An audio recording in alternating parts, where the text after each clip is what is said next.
Sejam bem-vindos a mais um podcast da Vet4Pet. Hoje nós estamos aqui com a Maísa. Ela é uma médica veterinária muito importante na nossa equipe e ela entrou com a gente aqui no estágio. Teve todo um processo assim com a gente, né? O entendimento da empresa, dos nossos princípios, dos nossos valores, viu dificuldade da enfermagem, viu a dificuldade ali do veterinário que está em atendimento, né? Mas conta para nós um pouco assim, dessa trajetória sua e até chegar na tua função de hoje.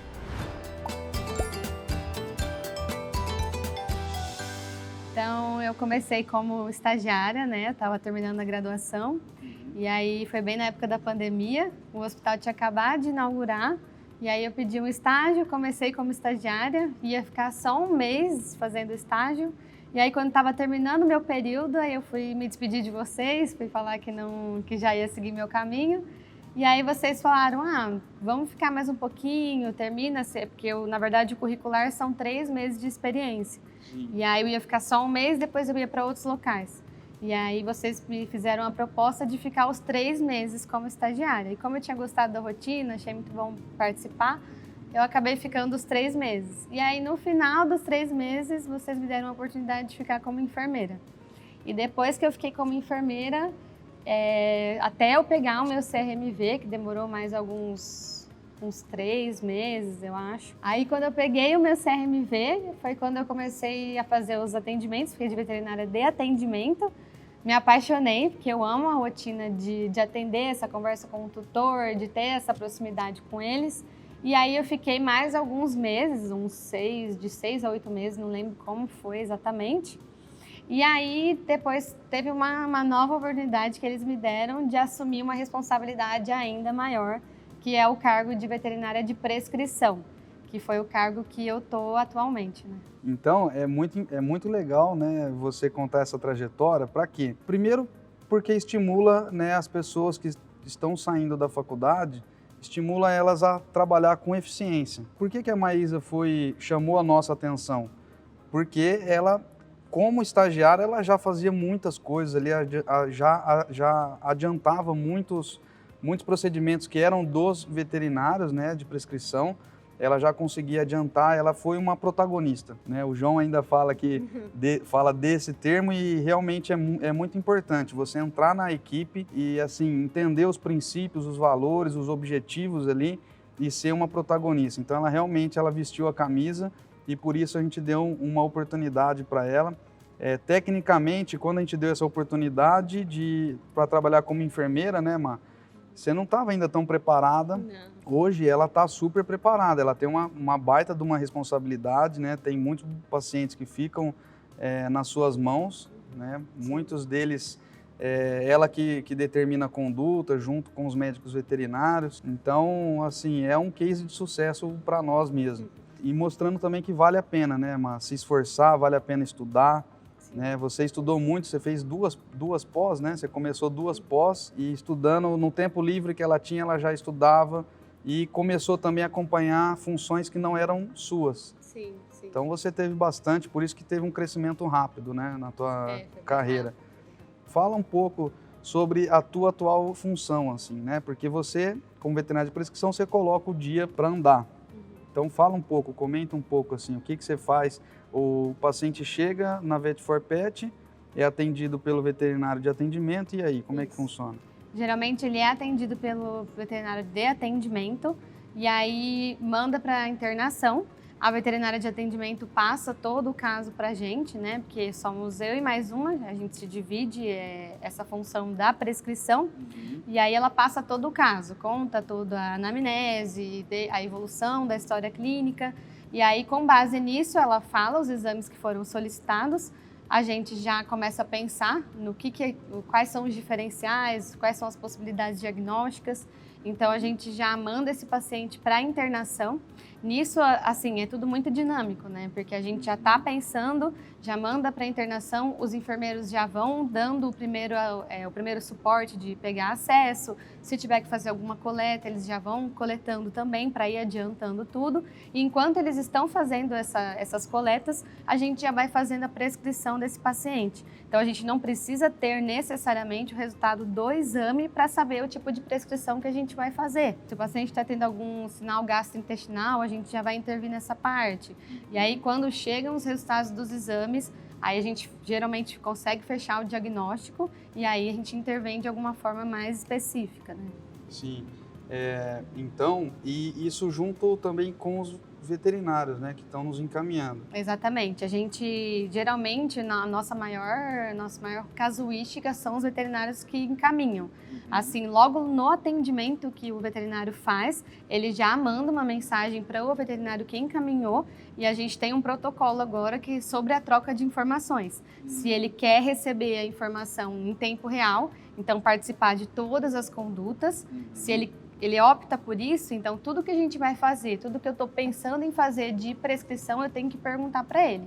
Então, pensei em fazer isso, o que você acha? A gente espera ele responder e aí a gente coloca no protocolo. A maioria deles opta por isso, mas aí eles não participam das condutas emergenciais. Isso. Então, numa situação de emergência, a gente não tem muitas vezes o tempo hábil de esperar ele responder para depois a gente tomar uma atitude, porque às vezes o paciente está muito grave, vai descompensar e a gente é um hospital de emergência e urgência, então a gente tem total capacidade de treinamento para poder agir. A gente age e depois passa para ele o que foi feito. Agora, se o veterinário opta pela conduta livre com só envio de informação só no final do período, então a gente faz o que a gente acha que é o correto e no final do dia a gente manda a informação e aí passa o plantão depois e vai seguindo dessa maneira. Isso é legal porque só você falando assim, claro que a gente sabe o que você faz, mas muitas vezes as pessoas que estão nos assistindo, que estão acompanhando, né, a Vet4Pet não sabe muito dos detalhes. Sim. Mas imaginem assim o volume de informações que só a Maísa recebe, né? Então é muita coisa, é uma baita de uma responsabilidade, né? Então tem que estar muito atenta ali na comunicação, né, atenção, e ela tem feito um excelente trabalho. Maísa, agora vamos falar um pouco assim, porque você é muito boa, por isso que a gente te chamou, porque você é muito boa na lida com as pessoas. E isso é muito importante, porque eu falo sempre, né, que o veterinário ele não é só o técnico. Não adianta ele ser extremamente técnico e não ter habilidades ali, que a gente chama, hoje se trata de soft skills, né? Ter habilidades para lidar com as pessoas, principalmente você que lida com um volume de informação muito grande, né? Então, imagina assim, um tutor que está mal, ele está aflito, ele está impaciente, está questionando muito. Como é que você tem lidado com isso na sua rotina? Geralmente o que a gente percebe é um tutor que está causando algum tipo de problema ou que ele está nervoso naquele momento, a recepção é a pessoa que vai ter o primeiro contato. Aí depois quem vai ter o segundo tipo de contato é o veterinário de atendimento. E aí se não deu certo a conversa no primeiro momento com a recepção, às vezes nem com o veterinário de atendimento, então o que a gente faz? Deixa o tutor esfriar um pouco a cabeça, às vezes a forma como foi abordado na recepção não funcionou, ou o veterinário de atendimento também não conseguiu lidar por algum motivo, então aí eu tento conversar com ele depois de uma outra maneira, tentar expor. A gente sempre tem que ter a empatia de se colocar no lugar do outro, e isso é o que eu tento fazer. Uma coisa que eu aprendi assim, na rotina é sempre trazer experiência pessoal. Falou, olha, eu já tive o meu gatinho que já ficou aqui internado, inclusive. Eu sei como é que é, a gente fica muito angustiado. Mas assim, se o seu veterinário encaminhou pra gente é porque ele confia no nosso trabalho, sabe como é feito, sabe que a gente tem conhecimento técnico, então você pode ficar tranquilo. Eu também não teria trazido o meu paciente aqui, o meu próprio animalzinho, se eu não confiasse. E aí, caso não dê certo, se o tutor ainda é muito, muito resistente ou ainda está acontecendo algum tipo de problema, é onde a gente recorre a você, ou ao João, ao Natan, então... Pra gente resolver, né? Que aí, assim, é porque não teve jeito mesmo. Mas, geralmente, é muito pouco que acontece. Eles conseguem entender e, na verdade, assim, é no primeiro momento que eles estão com a cabeça cheia. Porque imagina, chega uma emergência, eles estão super aflitos, eles não sabem o que vai acontecer.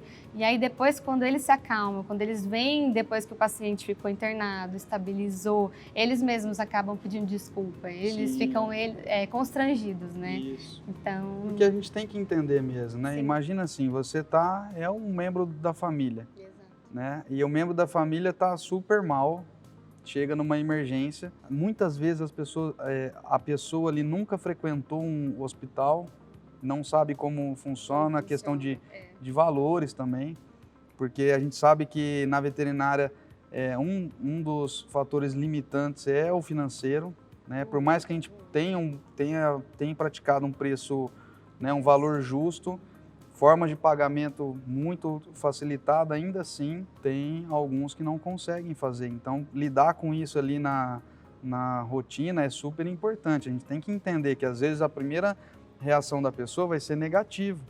Só que depois é o que você faz, você mostra que não tem necessidade dela ficar mal com a gente ali, porque o nosso papel tá para ajudar ela e o cachorrinho, no caso, o animalzinho que tá ali mal.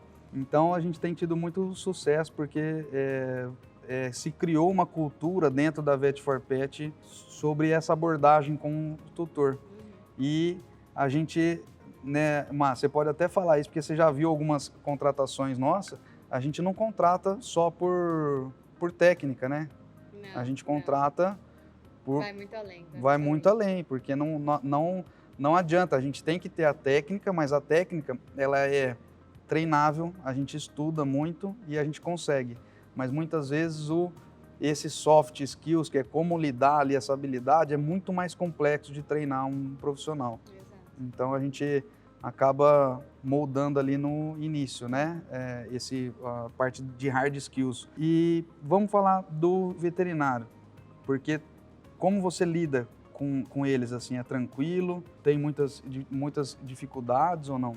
Eu acho assim, no começo, logo quando a gente inaugurou, porque eu peguei bem o comecinho, né? Que eu entrei, a gente ainda não tinha tanto conhecimento assim das pessoas, a gente não tinha tanta visibilidade. Então eu sentia que eles eram mais refratários, assim, em relação às condutas. Às vezes a gente queria fazer alguma coisa que tinha aprendido, porque todo mundo ali estuda bastante fora, todo mundo faz pós. Então, via uma conduta diferente, alguma coisa nova, e queria tentar e sabia que estava tendo bons resultados. E às vezes tentava levar com uma proposta e muitos deles falavam, não, eu prefiro que faça dessa forma. E aí você fala, poxa, né, triste, porque eu sei que vai dar certo, mas aí a gente acaba, já que ele encaminhou, é o paciente dele, a gente tem que respeitar. Sim. Então, no começo eu senti essa dificuldade. Agora, assim, mudou muito, muito. Até, assim, tá o oposto. Porque eles encaminham o paciente e eles perguntam. Eles falam assim, o que você acha? Qual que é a sua experiência nisso? O que vocês têm feito? E isso é muito legal, porque eles estão dando uma abertura gigantesca. Então... Isso é o que a gente chegou com um propósito novo, né? Então não tinha essa comunicação tão de perto com os veterinários. E aí é natural que no começo ali todo mundo pensa, né? Não, mas será que vai fazer o que eu estou falando mesmo e tal, né? E aí a gente mostrou, né, com os resultados do nosso trabalho, que a gente faz muito bem feito, a gente tenta fazer, a gente acorda e dorme pensando em fazer um trabalho bem feito. A gente mostrando esses resultados, eles ficam mais receptivos mesmo. Né? E a gente tem grandes parceiros, grandes profissionais. A medicina hoje, medicina tanto a humana quanto a veterinária, ela parte de algo mais individualizado. Antes a gente trabalhava muito com algoritmo, né? Algoritmo para todo lado e protocolos e não sei o que. Agora a gente sabe que o melhor para o paciente é realmente individualizar. Ter os algoritmos como uma base, mas individualizar. Então, por isso que a gente respeita muito o tratamento que o colega institui, né? Porque ele tem a experiência dele, tem os resultados positivos também deles. Também não é nada muito discrepante do que a gente faz, né? Sim. Geralmente os parceiros que encaminham para nós, eles querem trabalhar com qualidade e são parceiros que estudam também, que porque correm senão atrás. eles não encaminhariam, né? É. Assim, acho que iam ficar tocando por lá e... Exato, é. E assim, como que você lida com a equipe de enfermagem? Porque você passou, né, pela enfermagem e a gente sabe que é muito importante ter as hierarquias dentro de um sistema, qualquer organização, e é importante também saber lidar, tanto receber as orientações como também dar essas orientações. Então, como que você lida com isso? Por que foi importante você passar pela enfermagem? Acho que essa parte de ter passado mostra muita coisa, assim. A gente vê as dificuldades, a gente sabe que às vezes volume de prescrições que a gente faz, principalmente eu acho que a melhor coisa de ter passado é saber na hora de prescrever. Tem certos horários que tem um maior fluxo de atividades. Então, perto do horário de visita, que eles têm que fazer toda a limpeza das baias, higienização dos pacientes, então tem que estar tudo bonitinho para receber os tutores. Então, perto do horário de alimentação, também é uma coisa que demanda demais. Perto de horário de parâmetros, porque os parâmetros têm que ser feitos com muito critério, porque acho que de todas as funções é uma das mais importantes, né? Porque define tudo. Vai definir se o tratamento está dando certo, se tem que mudar alguma coisa, se a gente tem que mudar de caminho. Então, a gente tenta evitar prescrever certas coisas fora desses horários, né, também. E a gente consegue ver a dificuldade deles na hora de executar uma tarefa. Por exemplo, hoje em dia eu sei que passar uma sonda naso é uma tarefa simples, mas quando eu estava lá, eu achava uma coisa mais difícil do mundo. Então é bom que a gente fique em cima, a gente consegue ver a dificuldade, eu sei que é uma coisa que eu tenho que ficar em cima e não deixar, às vezes, eles só passarem e confiar de que está sendo feito, principalmente quando eles são mais recém-contratados. Pegar um acesso também, então, e eles são muito, hoje em dia, agora que a gente está com uma equipe super bem treinada, a troca deles também é muito importante, porque a gente treina eles e eles ficam muito bem treinados e eles dão esse retorno. Então, às vezes, quando eu estou prescrevendo, se tem muitos pacientes, se passa alguma coisa, eles vêm e falam, você esqueceu de lançar parâmetro de tal paciente. Entendeu? E eles entendem a importância, porque eles poderiam pensar, ela esqueceu de lançar um parâmetro, é menos um parâmetro para eu fazer, é menos uma... Mas não, é justamente o contrário. Eles entendem tanto a importância que eles dão esse retorno para a gente. Eu falo, né, isso com eles até, que eles são peças fundamentais no tratamento do paciente. A gente não consegue fazer uma medicina de alto nível, assim, se a gente não tem uma equipe de suporte ali, uma equipe nos suportando, né, de excelência. Então, é isso. O treinamento, ele é constante, ele é diário ali. E outra coisa, assim, que é muito importante também é a gente pensar que eu sou veterinária de prescrição, mas não é porque eu sou veterinária de prescrição que eu não vou fazer um trabalho de enfermagem se precisar fazer. Exato. Às vezes eles estão sobrecarregados, aconteceu alguma coisa e eles estão precisando de ajuda, a gente tem que se colocar no lugar do outro, a gente tem que sair de onde a gente está e ajudar. E eles a mesma coisa, às vezes eles saem da internação e precisam ajudar em alguma coisa que a gente está fazendo. Então tem que ter essa troca, porque se a gente não faz por eles, quando você vai pedir alguma coisa, eles não vão ficar muito contentes. Então tem que ser uma troca para que todo mundo consiga trabalhar bem. Assim, o médico veterinário, ele acaba sendo, não é nem porque a gente quer, mas acaba sendo uma autoridade profissional ali dentro do hospital. Então não tem como, a gente tem que trazer a nossa equipe, as recepcionistas, tem que trazer a enfermagem, trazer os auxiliares administrativos, trazer tudo perto da gente, para eles entenderem a nossa dificuldade e nós entendermos também ele. Então a Maísa faz super bem esse papel. Obrigado, Maísa, por você estar aqui. Eu acho que serve como um espelho para vocês, tá? A importância de ter alguém na equipe ali que começou, viu as dificuldades de início e está nos acompanhando até hoje. Provavelmente a gente vai aposentar junto, né? Espero que sim. Então tá certo. Obrigado, gente. Obrigada.